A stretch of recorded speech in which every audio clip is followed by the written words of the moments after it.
When you get closer, you see that the town is split between the two riverbanks, and on one side, there's a very grand-looking ruin. This must have been a really important place, but it's clearly seen better days.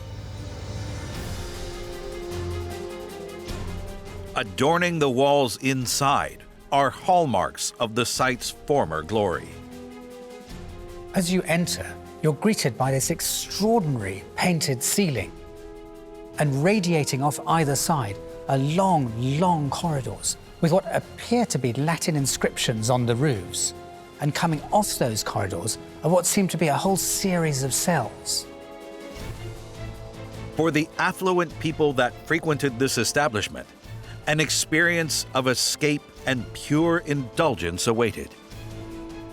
So what brought all of this wealth here, and where did it go?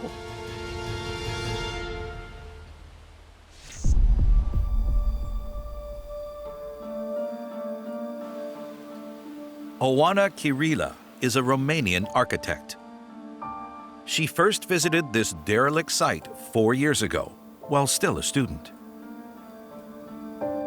When I first came here, I was very sad to see this place in such a state of decay, but I was also mesmerized by its beauty because the architecture is quite amazing. I had the courage to just walk inside through a broken window, and this is the window through which I got in with a friend. Inside, Oana discovered the remains of a lost world. Here, powerful people came to wash away their ills in the healing thermal waters that percolate up from deep underground.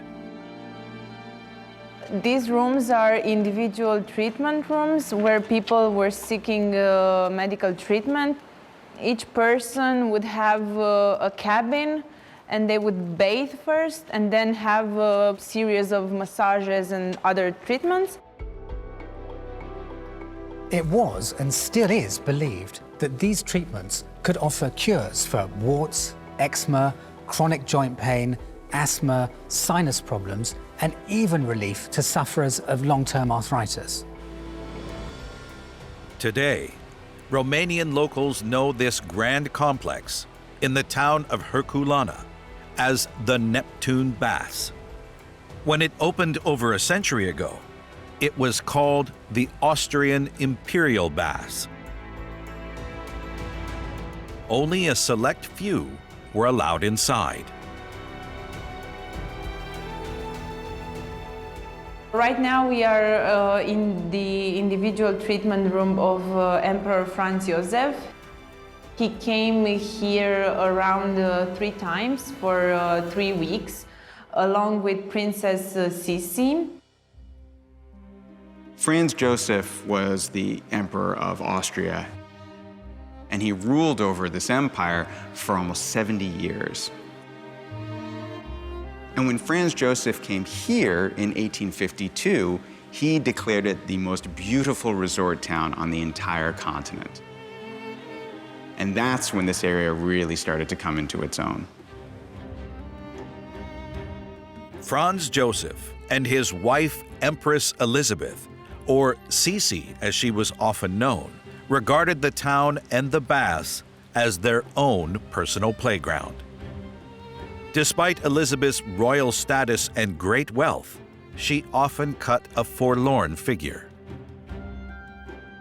Elizabeth didn't really fit into the royal court at Vienna.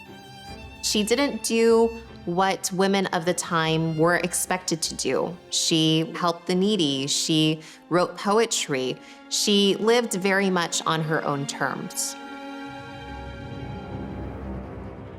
Elizabeth is also said to have struggled with depression and an eating disorder. Today, we talk a lot about body image, and clearly, Elizabeth felt those same pressures hundreds of years ago. To compound the tragedy in Elizabeth's life, in 1889, her only son died in a murder-suicide with his young lover, leaving Elizabeth distraught for the rest of her life. So perhaps at Herculania, she felt a place where she could relax and be herself and maybe free herself from some of those pressures, if only for a minute. But the peace Empress Elizabeth felt within these tranquil walls would soon be shattered.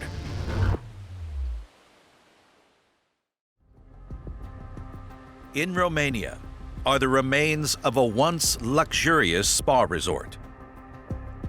It served as the personal retreat of Austro-Hungarian Emperor Franz Joseph and his wife Elizabeth. Until tragedy struck.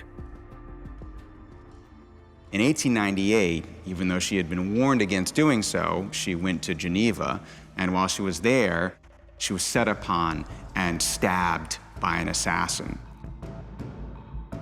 She was carried away and then perished later.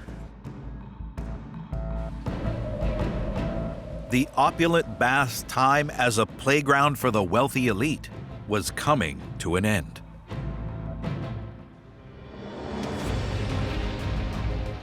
As we know now, a cataclysm was on the horizon that was going to consume Europe in a storm of artillery and machine gun fire.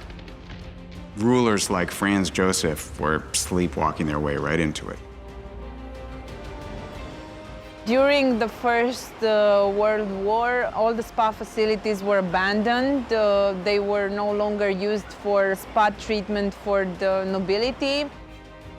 Soldiers from military barracks from that time that came here to seek treatment left beautiful markings on one of the terraces.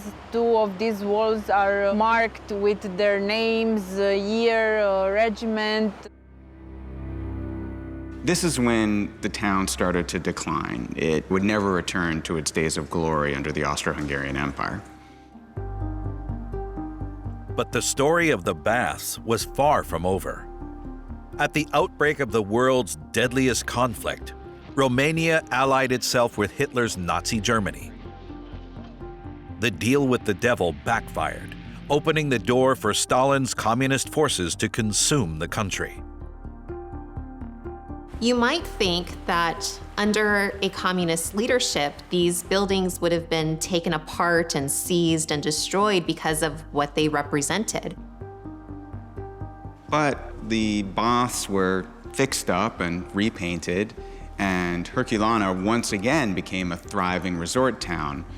But the clients were of a very different sort. Now you have people coming from all over the Soviet Union and Romania to these baths that were previously just the playground of the rich and the elite. Yet the bath's days as a worker's utopia didn't last. In 1989, violent revolution brought an end to communist rule in Romania. And as was often the case in post-communist regions or in any region that has a massive shift in government, folks who had formerly been in positions of political power saw an opportunity here. Unfortunately, corruption happened, and these buildings were played around like in Monopoly and had different owners, and that led to a property chaos. There are even allegations that these beautiful structures have been allowed to fall into disrepair and ruin on purpose, so that they could be redeveloped without having to worry too much about historical preservation. Whatever the truth, the outcome was the same. By early 2000, the baths had been completely abandoned.